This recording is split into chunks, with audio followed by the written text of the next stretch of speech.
Good morning, Run Talks Achavi, which essentially means disgusting in Welsh. Today I want to talk to you about using language to transform your life, transform your business. And you're like, how did it transform my business, Jay? I thought I needed another strategy.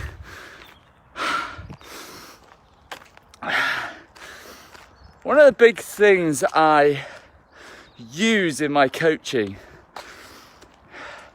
is this understanding that the map is not the territory. What the hell does that mean? And why is it really important? In NLP, Neuro-Linguistic Programming, it's one of the presuppositions of NLP. And it's this idea that what we say, good morning, John. Imperfect action. There we go, Martin. Good morning, Martin. How are you? The map is not the territory. So one of the tools I use throughout my coaching, and I really encourage all of my clients to notice, is how they're using their language. The map is not a territory, it's a presupposition, NLP.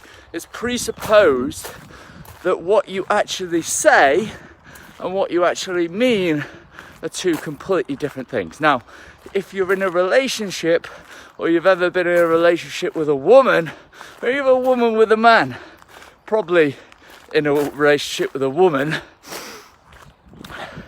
you'll start to understand that sometimes she says things, and the ladies will laugh at this, sometimes she says things and you do what she says and then it's wrong because she didn't mean what she said. She meant something completely different, and you're there as a guy left scratching your head going, what the hell just happened? What did I do wrong? I'm bewildered. What do I do with this?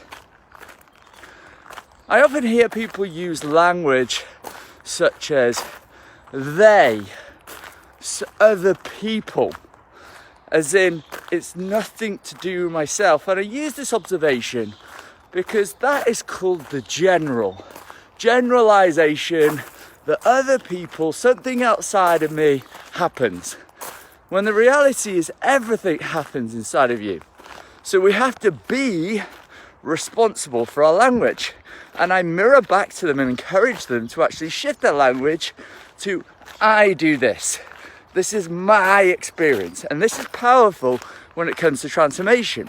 Because when we're talking about something outside of us in the general, we're not being responsible for our language. And the feeling, and try it for yourself, and actually me catch yourself, the feeling will be completely different. And one of the reasons we do this is it's a defense mechanism. It's an avoidance. It's not actually acknowledging our reality, what is true about us.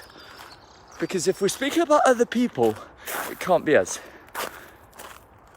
We don't get pinpointed as it's you that is experiencing this, you that's actually feeling. My mum always said it's rude to point, James.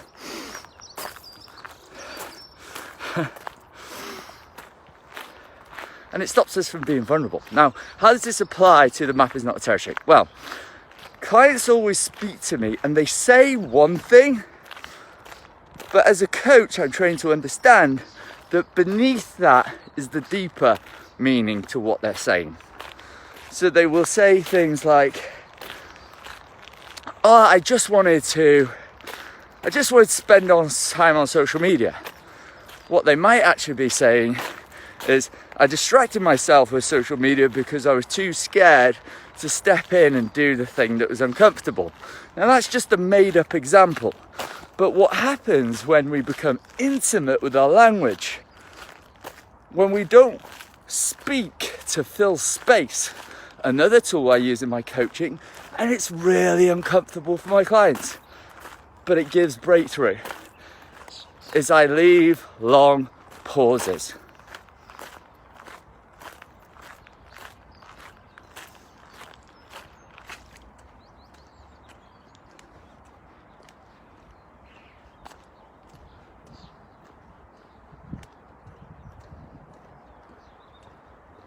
Now at this point, things are probably going through your head. come on, Jay, get the F on with it. Say what you're going to say. Get the point, get the pause. You've said it. Now let's go. Now, if we were in a coaching session and we were having a conversation, you might have a tendency to fill the space because it makes you uncomfortable. And that is feedback for you. That is feedback for you to explore. You can actually talk, and you will talk, but I know beneath that, the reason you're talking, the reason you're filling your space is because you feel uncomfortable with the silence.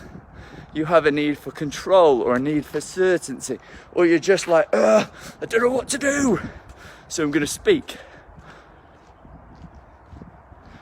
And you want to explore what's beneath that. And this is a prime example of the map. The thing you're saying or doing is not necessarily the territory, the thing beneath it. And this is a powerful, powerful distinction when you get it, because you will start to see that you say things and your mind is doing it and it's happening unconsciously, but it's not what you actually mean. And you're doing it, I'm doing it, we're doing it all day. So how do we use this to transform our lives? Well, the first thing is to become hyper aware to what you say and how you actually feel. See, most people are disconnected from their experience between what they're saying and what they're actually feeling, because they're speaking from their head, not from their heart, what they really feel. So the first stage, as with everything I talk about, is all about awareness. We have to get connected to what we're saying versus what's in our heart. We have to be, in other words, in alignment with what we're saying. So this is the first step. The second stage is to get curious. Get curious as to what could possibly be the reason why I'm saying this, but I'm actually feeling something else. Is it because I'm trying to please people? Is it because I want to fit in? Is it because I'm avoiding conflict? Is it because I'm scared or I'm experiencing some kind of fear?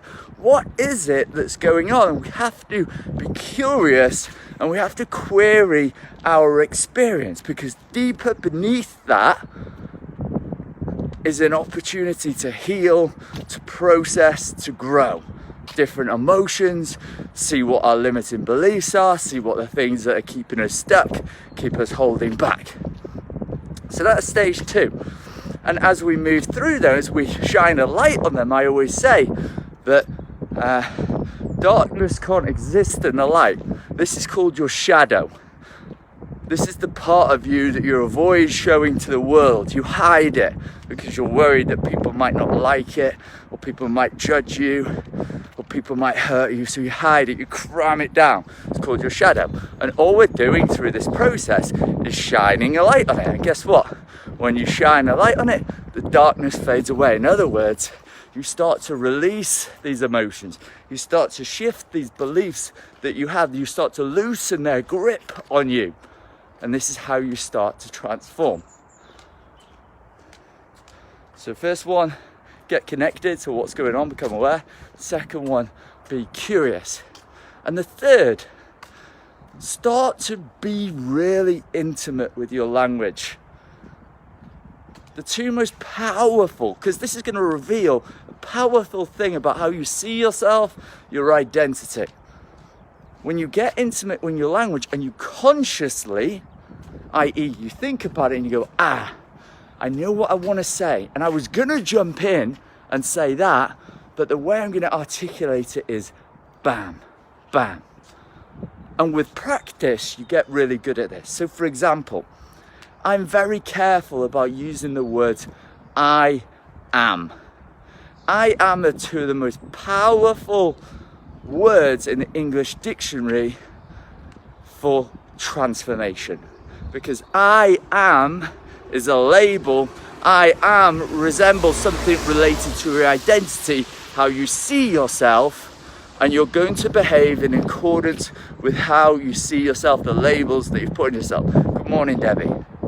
So I'm very particular about using words such as I am. I'm very particular about using words like I can't, which is a limiting belief, anytime you feel like I must, obligation, when you feel like I can't, anytime you use them, it reveals something about yourself. And the reason I don't use them, or I'm very particular about when I use them, is because every time I say it out loud, every time I speak it into existence, I'm speaking it to life. So be careful about what you say, because it might actually become true. I also use avoiding the word but at certain times, because every time I say to you, you did great at tuning into this Facebook Live, but you didn't engage. It disregards the first part of the sentence, so the human mind only hears the piece of, but you didn't engage. And you'll make meaning of that and say, but I didn't want to, Jay. Or, but I had nothing to say. But what does that mean about me? Oh no. And you'll find yourself going into your head. So when we use and are intimate with our language, we can use it as a powerful tool to start to transform our mind, start to transform our beliefs and our programming, and ultimately transform our life and our business. I'd love to know in the comments box, what's some language that you comment in the comments box below. Until tomorrow, live with purpose, love deeply and fully with all your heart, and laugh every single day. So there you guys.